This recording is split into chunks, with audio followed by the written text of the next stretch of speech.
ظاہری نے بیان کیا کہ محمد بن جبیر نے مجھ سے اسی آنے والی حدیث کا ذکر کیا تھا، اس لیے میں نے مالک بن اوس کی خدمت میں خود حاضر ہو کر ان سے حدیث کے متعلق بطور تصدیق پوچھا۔ انہوں نے کہا کہ دن چڑھ آیا تھا اور میں اپنے گھر والوں کے ساتھ بیٹھا ہوا تھا، اتنے میں حضرت عمر رضی اللہ عنہ کا ایک بلانے والا میرے پاس آیا اور کہا کہ امیر المومنین آپ کو بلا رہے ہیں۔ میں اس قاصد کے ساتھ ہی چلا گیا اور حضرت عمر رضی اللہ عنہ کی خدمت میں حاضر ہوا۔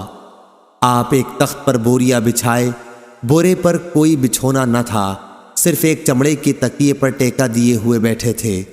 میں سلام کر کے بیٹھ گیا، پھر انہوں نے فرمایا، مالک تمہاری قوم کے کچھ لوگ میرے پاس آئے تھے، میں نے ان کے لیے کچھ حقیر سی امداد کا فیصلہ کر لیا ہے، تم اسے اپنی نگرانی میں ان میں تقسیم کرا دو۔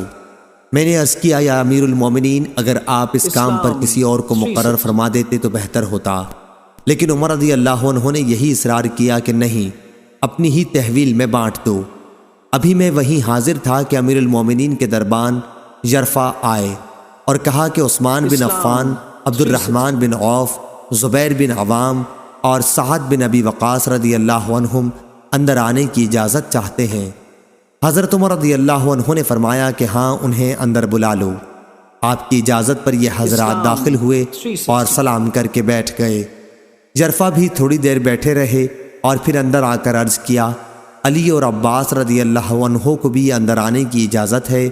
آپ نے فرمایا کہ ہاں، انہیں بھی اندر بلا لو۔ آپ کی اجازت پر یہ حضرات بھی اندر تشریف لے آئے اور سلام کر کے بیٹھ گئے۔ عباس رضی اللہ عنہ نے کہا، یا امیر المومنین، میرا اور ان کا فیصلہ کر دیجئے۔